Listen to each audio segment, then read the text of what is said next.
तो दोस्तों आज तारीख हो गई है 10 जनवरी 2024 की, साथ ही में दिन है बुधवार का। तो आइए बिना देर किए फटाफट से जानते हैं आज की ताज़ा खबरें और मुख्य समाचार। तो देखें आज के मुख्य समाचार की पहली बड़ी खबर। इलेक्ट्रॉनिक इवेंट में दिखा दुनिया का पहला ट्रांसपेरेंट स्मार्ट टीवी। जी हाँ, साल का सबसे बड़ा tech event consumer electronic show 2024 का अमेरिका के लास वेगास में आगाज हो गया है, शुरू हो गया है। ये शो 22 जनवरी तक चलेगा। इस इवेंट में काफी तरह की चीजों की नई तकनीक पेश की जा रही है, जैसे कि अभी हाल ही में ट्रांसपेरेंट यानी कि आर पार दिखने वाला स्मार्ट टीवी पेश किया गया। साउथ कोरिया की कंपनी LG ने दुनिया के इस पहले ट्रांसपेरेंट स्मार्ट टीवी को पेश किया है। वहीं इस टीवी के डिस्प्ले यानी कि स्क्रीन के बारे में LG कंपनी का कहना है कि जब आप इस टीवी को बंद कर देंगे तो ये बिल्कुल व्यवहारिक रूप से गायब हो जाएगा। आप इसे दीवार पे लगाएं या जहाँ पे भी रखेंगे तो जब ये टीवी बंद होगा तो पीछे की चीज बिल्कुल साफ दिखने लगेगी। आसान शब्दों में कहें तो ऐसा लगेगा कि टीवी है ही नहीं, लेकिन जब आप जैसे ही इस टीवी को चालू करेंगे तो आपको स्क्रीन नजर आने लगेगी और बंद करने पर ये पारदर्शी ट्रांसपेरेंट हो जाएगा। पीछे की दीवार या जो भी चीज रखी हुई है वो साफ दिखने लगेगी।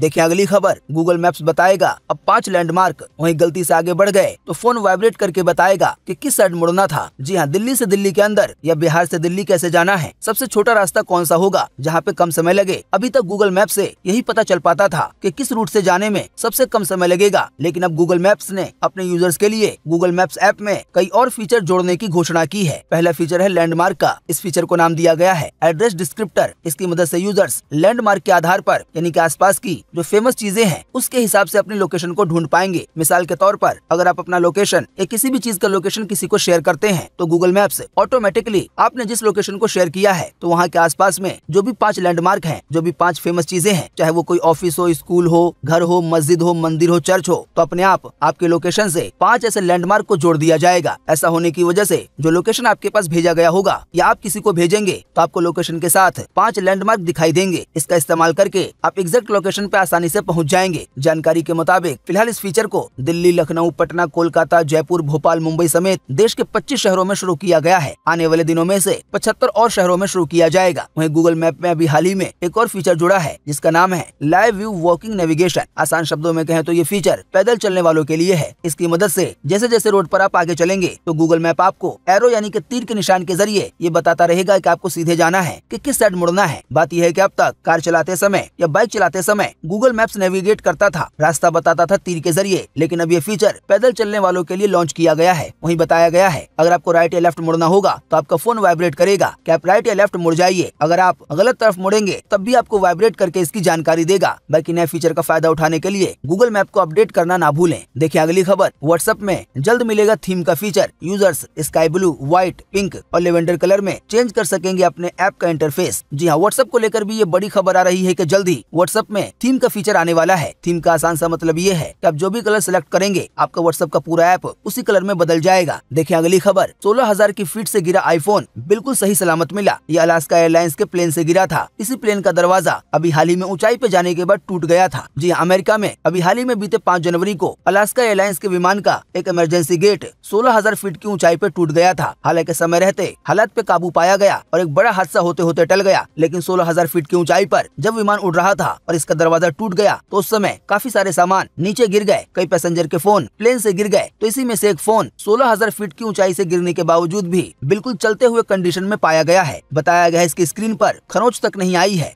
देखिए अगली खबर। यूपी के एटा से राम मंदिर पहुंचा 2400 किलो का घंटा। 25 लाख के इस घंटे की आवाज 2 किलोमीटर तक गूंजेगी। वहीं जल्दी अयोध्या में 108 फीट की अगरबत्ती पहुंचेगी। जी हाँ, घुंघरू घंटी उद्योग की नगरी एटा के जलेसर से 2400 किलो का घंटा अयोध्या पहुंचा है। इसको बनाने में 25 लाख रुपए का खर्च आया है। जानकारी के मुताबिक ये घंटा अयोध्या पहुँच चुका है और ये राम मंदिर में इस्तेमाल होगा। जब इस घंटे को बजाया जाएगा तो इसकी आवाज 2 किलोमीटर के एरिया में गूंजती रहेगी। दोस्तों अगली खबर के बारे में बताने से पहले आपके लिए एक छोटा सा माइंड क्वेश्चन। आपको इसी वीडियो के नीचे कमेंट बॉक्स में कमेंट करके बताना है कि हमारे सोलर सिस्टम में सबसे बड़ा ग्रह कौन सा है, बृहस्पति, पृथ्वी या यूरेनस या फिर शुक्र ग्रह। साथ ही में आपको उस ग्रह का नाम भी बताना है जो हमारे सोलर सिस्टम में सबसे छोटा है। तो फटाफट से अपना जवाब इसी वीडियो के नीचे कमेंट बॉक्स में लिख डालिए। देखिए अगली खबर। पीएम मोदी ने किया वाइब्रेंट गुजरात समिट का उद्घाटन। ये इवेंट 12 जनवरी तक चलेगा। इस इवेंट में पीएम मोदी के अलावा मुकेश अंबानी, गौतम अडानी, साथ ही में UAE के राष्ट्रपति मोहम्मद बिन जायद भी पहुंचे। जी हाँ, प्रधानमंत्री मोदी ने गुजरात के गांधी गांधीनगर में वाइब्रेंट गुजरात समिट के 10वें एडिशन का उद्घाटन किया। यूएई के प्रेसिडेंट मोहम्मद बिन जायद इसके अलावा कई अन्य वर्ल्ड लीडर्स और इंडस्ट्री के लीडर के साथ चीफ गेस्ट के रूप में इस कार्यक्रम में शामिल हुए। वहीं मुकेश अंबानी, पंकज पटेल, गौतम अडानी और लक्ष्मी मित्तल समेत देश विदेश के दिग्गज कारोबारी भी उद्घाटन के दौरान पीएम मोदी के साथ मौजूद रहे। बाकी जैसा कि अभी हमने आपको बताया कि इस इवेंट में यूएई के प्रेसिडेंट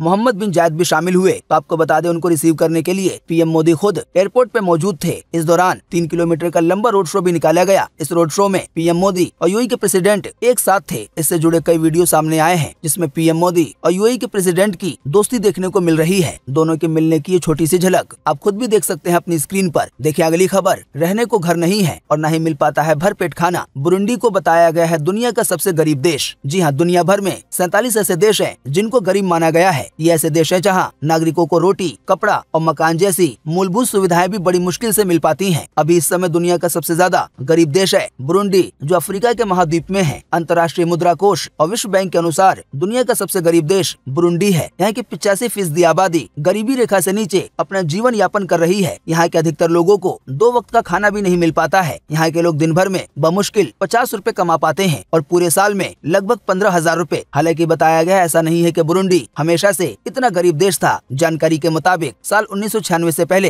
यहाँ के हालात ठीक थे, लेकिन बाद में यहाँ के प्रमुख जनजातीयत्व तुत्सी और हुतू के बीच संघर्ष हुआ, लड़ाई झगड़ा हुआ। इसकी वजह से ये देश सामाजिक तौर पर और आर्थिक तौर पे पैसों के तौर पर बुरी तरह से खराब हो गया और देखते देखते ये देश पूरी दुनिया का सबसे गरीब देश बन गया है। यहाँ की कुल आबादी 1.25 करोड़ के करीब है। कुल मिलाकर आसान शब्दों में कहें तो ये बताया गया है कि लड़ाई झगड़े से इतना बड़ा नुकसान भी हो सकता है और लड़ाई झगड़े से हमेशा नुकसान ही होता है। देखिए अगली खबर के छत्तीसगढ़ में 65,000 बस और ट्रक ड्राइवर्स ने की हड़ताल। कहा सरकार ने ट्रांसपोर्टर से बात की है, हमसे तो बात की ही नहीं। हिट एंड रन कानून वापस लिया जाए। जी हां, छत्तीसगढ़ ड्राइवर महासंगठन के आह्वान पर 65,000 से ज्यादा बस ट्रक चालक बीते बुधवार से अनिश्चितकालीन के लिए हड़ताल पे चले गए हैं। इस आंदोलन को छत्तीसगढ़ हाईवा परिवहन संघ ने भी समर्थन दिया है। ड्राइवर संगठन के प्रदेश अध्यक्ष प्रीतम सेन के मुताबिक ये बताया गया है कि सरकार ने केवल ट्रांसपोर्टर से बात की है, हमसे तो बात की ही नहीं। यानी कि जो ड्राइवर का संगठन है उनसे तो बात हुई ही नहीं है, इसीलिए हिट एंड रन कानून को वापस लिया जाए। दोस्तों अभी हाल ही में शायद आपको पता होगा कि देश के कई जगहों पर ड्राइवरों द्वारा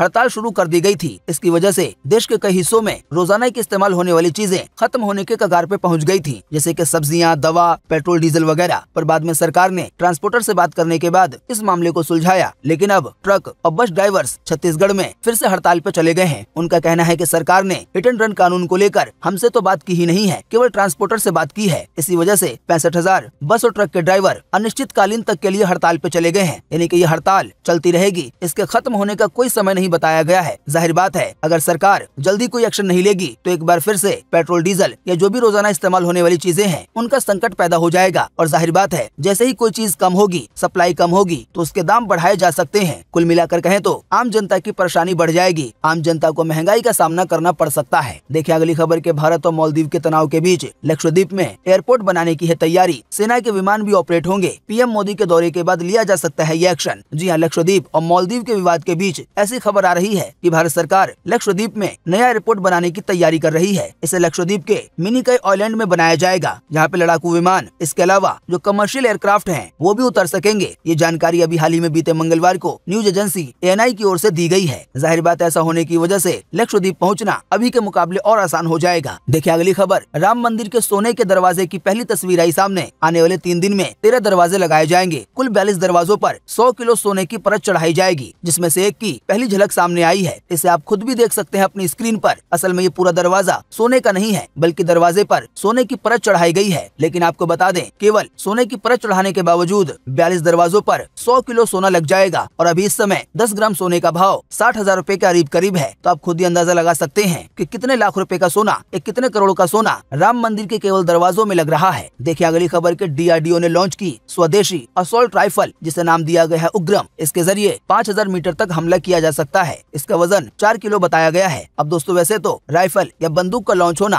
काफी आम बात है, लेकिन ये खास इसलिए है क्योंकि ये स्वदेशी है। इसको अपने देश में ही बनाया गया है। अभी दुनिया के अक्सर देश, या कह लें बहुत सारे देश, जो हथियार हैं, जो बंदूकें वगैरह हैं, वो रूस, अमेरिका या ऐसे ही देशों से लेते हैं। लेकिन अपना इंडिया धीरे धीरे इन चीजों में कामयाबी हासिल कर रहा है कि वो ऐसी चीजें खुद ही बनाए, और ऐसी ही चीजों को स्वदेशी कहा जाता है। है। देखिए अगली खबर, 2024 का आखिरी बजट महिला केंद्रित हो सकता है, यानी कि इसमें महिलाओं के लिए कई तरह के ऐलान किए जा सकते हैं। अभी हाल ही में हमने आपको पिछले वीडियो में बताया था कि लोकसभा के चुनाव को देखते हुए जो पीएम किसान सम्मान निधि योजना है, जिसके तहत अभी एक साल में 3 किस्तों में 2-2 हजार रूपए करके जो 6,000 रूपए दिए जाते हैं, इसको 8,000 रूपए कर दिया जाए। लेकिन अभी इस समय जो एक ताज़ा खबर आई है उसमें ये बताया गया है कि सरकार बजट में महिला किसानों के लिए, यानी कि केवल महिला किसानों के लिए किसान सम्मान निधि योजना में जो अभी इस समय सालाना 6,000 रूपए मिलते हैं, तो इसको 12,000 रूपए कर सकती है। यानी कि इसी योजना के तहत पुरुष किसानों को 6,000 रूपए मिलेंगे, लेकिन महिलाओं को 12,000 रूपए मिल सकते हैं। ऐसी आशंका जताई गई है कि आने वाले दिनों में जो बजट पेश किया जाएगा उसमें यह ऐलान किया जा सकता है। देखिए अगली खबर के पहली बार दिल्ली पुलिस की परेड में केवल महिलाएं दिखेंगी। गणतंत्र दिवस पर यानी कि 26 जनवरी के मौके पर बैंड के नेतृत्व की जिम्मेदारी भी महिला कांस्टेबल को मिली है। जी हाँ, ऐसा पहली बार होगा कि 26 जनवरी पर जो परेड होगी तो दिल्ली पुलिस की परेड में केवल महिलाएं दिखाई देंगी। देखिए अगली खबर के अहमदाबाद में एशिया का सबसे बड़ा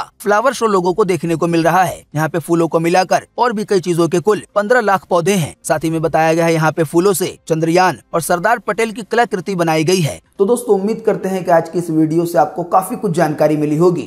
हम बस इसके बदले में आपसे इतना ही चाहते हैं कि आप इस वीडियो को लाइक कर दें और शेयर कर दें, क्योंकि आपका लाइक और शेयर करना ही होता है हमारी मेहनत का फल। वीडियो देखने के लिए आपका बहुत बहुत धन्यवाद। Thanks for watching.